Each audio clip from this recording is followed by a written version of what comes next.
Hello everyone, एक बार फिर से स्वागत है आप सभी का हमारे YouTube channel let's read with Saloni. दोस्तों, आज के इस वीडियो में हम बिहार बोर्ड क्लास 7 का चैप्टर नंबर 3 साइंस सब्जेक्ट का क्वेश्चन लेसन देखेंगे। चैप्टर नंबर 3 का देखिए, चैप्टर का क्या नाम है? चैप्टर का नाम है ऊष्मा। ऊष्मा को हम देखेंगे, तो आइए देखते हैं इसका क्वेश्चन क्या कहता है। इसके क्वेश्चन को देखते हैं। तो इसका क्वेश्चन देखिए, यहाँ पे है प्रयोगशाला तापमापी तथा डॉक्टरी ताप थर्मामीटर के बीच समानताएं तथा अंतर लिखिए। इसमें क्या समानता और अंतर है, तो इसको जो हमने कॉपी पे देख लिया है, कॉपी पे लिख लिया है। तो आइए देखते हैं कि इसका आंसर क्या हो जाएगा। तो यहाँ पे देखिए, दोनों में समानताएं क्या है। पहले हम समानताएं को देखेंगे। ये दोनों तापमान नापने के उपकरण है। समानता ये है क्या है कि दोनों की क्या नापते हैं, तापमान नापते हैं, और दोनों में क्या होता है, पारा होता है। अंतर क्या हो जाएगा, डॉक्टरी थर्मामीटर से मानव का ताप मापा जाता है, जबकि प्रयोगशाला थर्मामीटर से बड़े स्तर के ताप का मापन कर सकते हैं।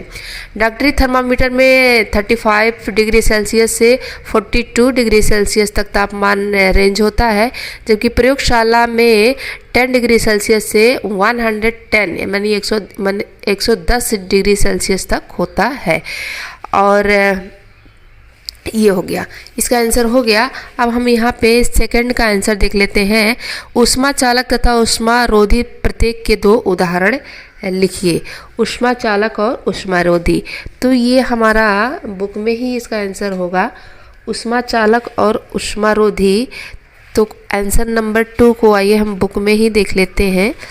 तो देखते हैं ये कहाँ पे है, ऊष्मा चालक एवं ऊष्मा रोधी।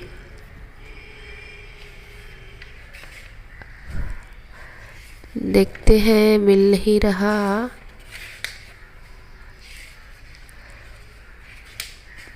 हाँ, यहाँ पे हम देख लेते हैं। ये हमारा है ऊष्मा चालक तथा ऊष्मा रोधी प्रत्येक के 2 उदाहरण लिखिए। तो देखिए, यहाँ पे ऊष्मा चालक हो जाएगा लोहा तांबा, और ऊष्मा रोधी हो जाएगा लकड़ी रबड़। ऊष्मा रोधी क्या हो जाएगा, लकड़ी रबड़। तो ये हमारा सेकंड का आंसर हो गया। थर्ड जो है रिक्त स्थान की पूर्ति करना, देख लेते हैं क्या है इसमें। कोई वस्तु कितनी गर्म है, इसकी जानकारी सेल्सियस स्केल द्वारा प्राप्त होती है। सेल्सियस स्केल द्वारा। खा को देखिए, उबलते हुए पानी का ताप क्लिनिकल थर्मामीटर तापमापी से नहीं नापा जा सकता है। गा को देखिए, ताप को डिग्री सेल्सियस में मापते हैं। ताप को डिग्री सेल्सियस में मापते हैं। और बिना किसी माध्यम द्वारा ऊष्मा हस्तांतरण के प्रक्रम को क्या कहते हैं, विकिरण कहते हैं। क्या कहते हैं, विकिरण कहते हैं। उसके बाद से स्टील की एक ठंडी चम्मच गर्म दूध के प्याले में रखी गई है। यह अपने दूसरे सिरे तक ऊष्मा का स्थानांतरण कर देती है। किस विधि द्वारा होता है, तो चालन प्रक्रम के द्वारा होता है। तो यहाँ पे हम क्या भरेंगे, चालन। हल्के रंग के वस्त्र को की अपेक्षा गहरे रंग के वस्त्र ऊष्मा का अधिक अवशोषण करता है, तो गहरा यहाँ पे हम भर देंगे। तो ये देखते हैं कि थर्ड क्वेश्चन हमारा कंप्लीट हो गया। फोर्थ में देखते हैं कि क्या कह रहा है। फोर्थ में कॉलम ए का कॉलम बी से मैच करना है। तो देखिए, थल समीर के बहने का समय क्या होता है, थल समीर बहने का रात होता है। समुद्र समीर के बहने का समय दिन होता है। गहरे रंग के कपड़े पहनने पसंद करने का समय, गहरा रंग हम सर्दियों में पहनते हैं, हल्का रंग का पहनते हैं गर्मियों में। तो मतलब का हो जाएगा चौथे से, खा का हो जाएगा तीसरे से, गा का हो जाएगा पहले से, और घा का हो जाएगा दूसरे से।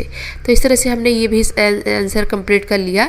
5वें का देखते हैं। सर्दियों में एक मोटा वस्त्र पहनने की तुलना में उसी मोटाई का कई परतों का बना वस्त्र अधिक उष्णता यानी गर्मी प्रदान करता है, क्यों, व्याख्या कीजिए।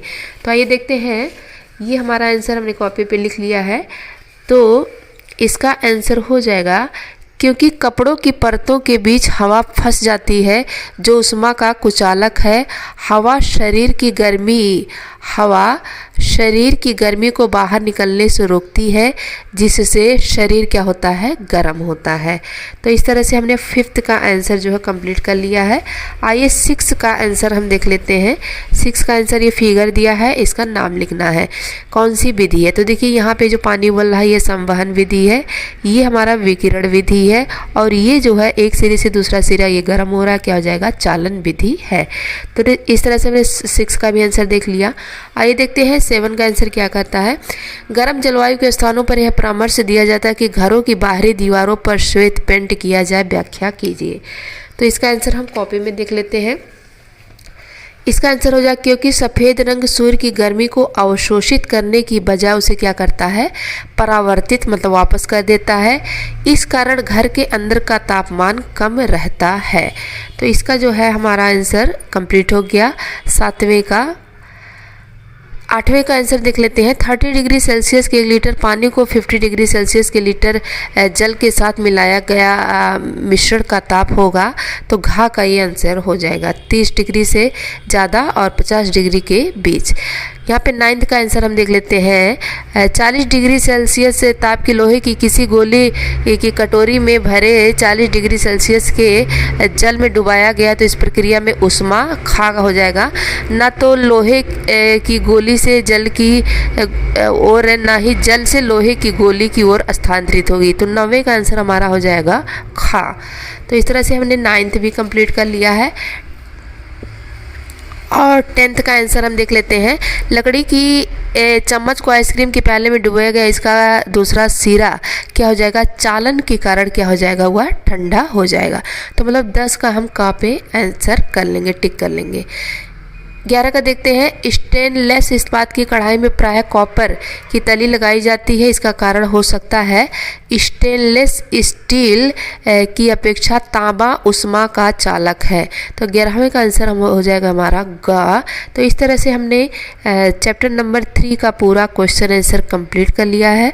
तो वीडियो कैसा लगा प्लीज़ इसे कमेंट करके ज़रूर बताइएगा। अगर पसंद आए तो प्लीज़ इसे लाइक करिएगा, चैनल को सब्सक्राइब करिएगा। इसी तरह से सारे सब्जेक्ट के क्वेश्चन आंसर मिलते रहेंगे और हर चैप्टर को हम बहुत ही अच्छे से पढ़ेंगे इस चैनल के माध्यम से। तो वीडियो देखने के लिए थैंक यू, धन्यवाद।